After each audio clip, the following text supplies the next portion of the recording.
दोस्तों 2024 चुनाव में कहां पे किसने रैली करी है, कौन से बड़े नेताओं ने आज किस किस जगह रैली करी है। प्रधानमंत्री नरेंद्र मोदी से लेकर राहुल गांधी से लेकर अमित शाह चुनावी मैदान में थे। देखिए इस देश के कोने कोने में रैली से बड़ी बड़ी बातें नेताओं ने क्या करी 24 की सरकार के रैली स्पेशल में। भाइयों बहनों, मैं अभी भी समझ नहीं पाता हूं कि इनके मन में इतना जहर भरा है कि उनकी पार्टी से जो प्रतिष्ठा में गए, प्राण प्रतिष्ठा में जो लोग गए, उनको 6 साल के लिए पार्टी से निकाल दिया। क्या ऐसा कभी हिंदुस्तान में हो सकता है? कोई राम की पूजा करे इसलिए पार्टी से निकाल दो, एक ऐसी पार्टी है भाई। परिवर्तन क्या है? नरेंद्र मोदी की सरकार है। चीन अपनी 1 इंच भूमि पर भी कब्जा नहीं कर सकता। इस प्रकार का शासन नरेंद्र मोदी जी ने दिया है। पूरा अरुणाचल, पूरा असम 1962 को कभी भूल नहीं सकता।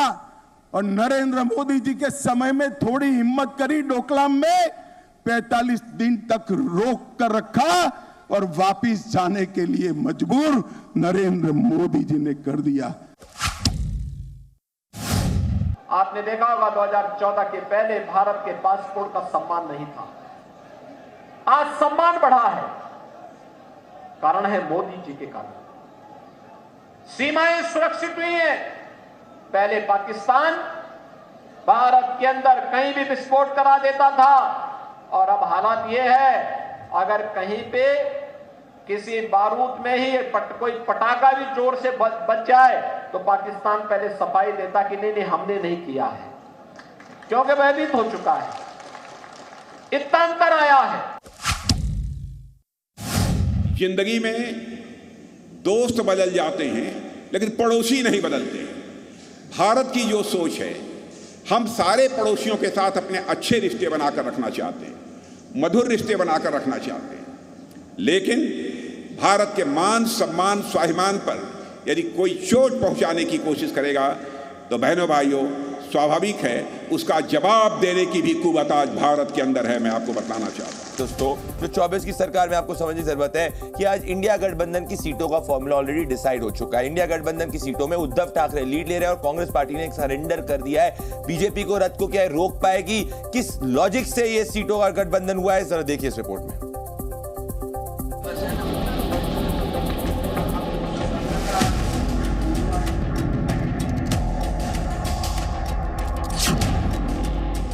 एक तरफ उद्धव ठाकरे और दूसरी तरफ शरद पवार, और दोनों तरफ कांग्रेस के नेताओं की तैनाती।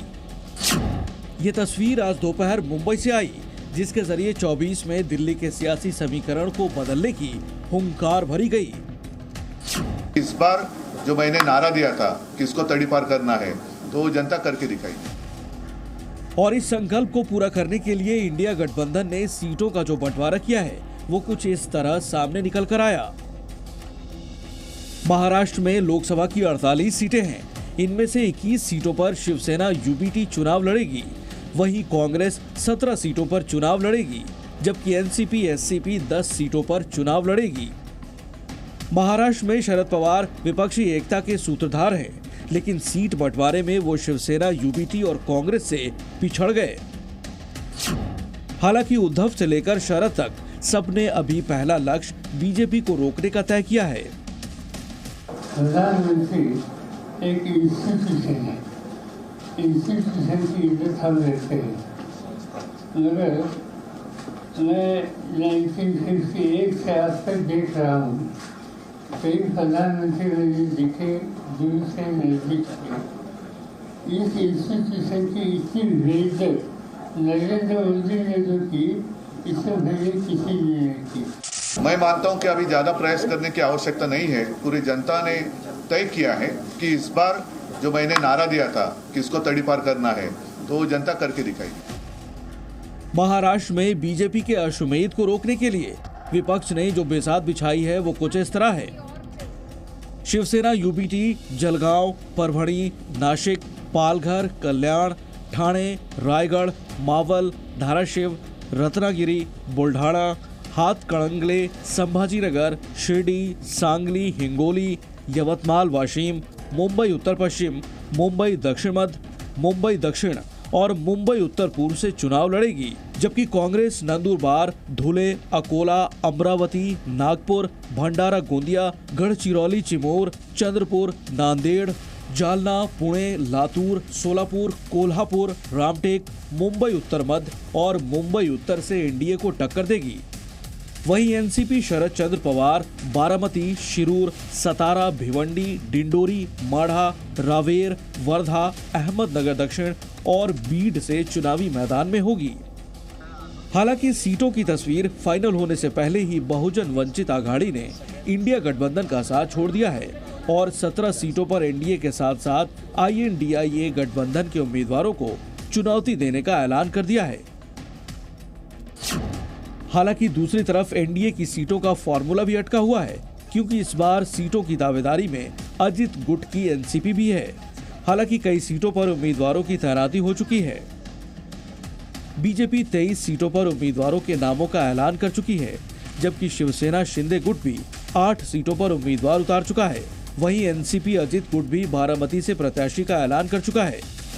एनडीए महाराष्ट्र में क्लीन स्वीप का नारा बुलंद कर रही है, लेकिन 16 सीटों पर अभी भी पिक्चर क्लियर नहीं है।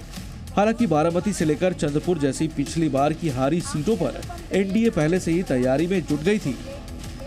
तो वहीं अमरावती से निर्दलीय सांसद नवनीत राणा भी अब बीजेपी का दामन थाम चुकी हैं। यानी विपक्ष की बिसात को डीरेल करने के लिए बीजेपी ने अपना चक्रव्यूह मजबूत कर लिया है। ब्यूरो रिपोर्ट, जी मीडिया। दोस्तों, मैं आपको इस सीटों के गणित समझाऊंगा, आपका इलेक्शन प्रोफेसर समझाएगा जो 2 दिन पहले बारामती में था। इस वक्त बताऊंगा कि क्या इससे किसको नुकसान किसको फायदा। दोस्तों, जो मेरा चुनावी आकलन यही है कि महाराष्ट्र में लगभग कांग्रेस पार्टी ने लग रहा है कि सरेंडर कर दिया है, क्योंकि वो प्रमुख विपक्षी दल का उसके पास ऑप्शन था। पश्चिम महाराष्ट्र, जहां पे ट्रेडिशनली अगर आप हिस्टोरिकली उठा के देखेंगे, वहां पे उद्धव ठाकरे और उद्धव सेना का कोई पुराना हिस्टोरिकल रिकॉर्ड नहीं रहा है। वहां कांग्रेस पार्टी ने अधिकतर सीटें जो है उद्धव ठाकरे को दे दी है। तो क्लियरली कांग्रेस प्रमुख विपक्षी दल नहीं बनना चाहती महाराष्ट्र के अंदर, और उद्धव ठाकरे को मेजॉरिटी सीटें दी गई है जहां पे ट्रेडिशनल कांग्रेस का बेस रहा है। और महाराष्ट्र में कांग्रेस पहले से दूसरे नंबर पे जो है, अब इसके पास ऑप्शन था कि वो नंबर 1 की पार्टी बन सकती थी। अगर आप देखेंगे इसके पास ऑप्शन था, but Congress became the number 2 party in this entire alliance. पर सबसे बड़ी बात यह कि शरद पवार जी इस पूरे गेम में अपने आप को सेव करते चल रहे हैं। शरद पवार जी ने कि पार्टी जो है, अगर मैं बारामती की सीट को हटा दूं तो लगभग महाराष्ट्र में 8 to 9 सीट्स के ऊपर लड़ रही है। So the bottom line is दोस्तों कि इस पूरी अगर हार होती है महाविकास आघाड़ी की, तो इसका हार का ठीकरा उद्धव ठाकरे जी के ऊपर फोड़ा जाएगा, ऐसा समझ में आ रहा है। क्योंकि इनको लीड करने की बात की गई है, अलायंस में मेजॉरिटी सीट इनके पास गई है, बट कांग्रेस के पास ऑप्शन था कि वो मेजॉरिटी पार्टी बन सकती थी ऑपोजिशन के अंदर, पर वो नहीं बन पाई। वेस्टर्न महाराष्ट्र की सांगली जैसी सीटें भी उसने सरेंडर कर दी, जहां अस्तित्व कांग्रेस का हुआ करता था। तो biggest gainer Uddhav Thackeray alliance में, बिगेस्ट लूजर कांग्रेस पार्टी इस महाराष्ट्र के महाविकास आघाड़ी के सीट शेयरिंग फॉर्मूले में।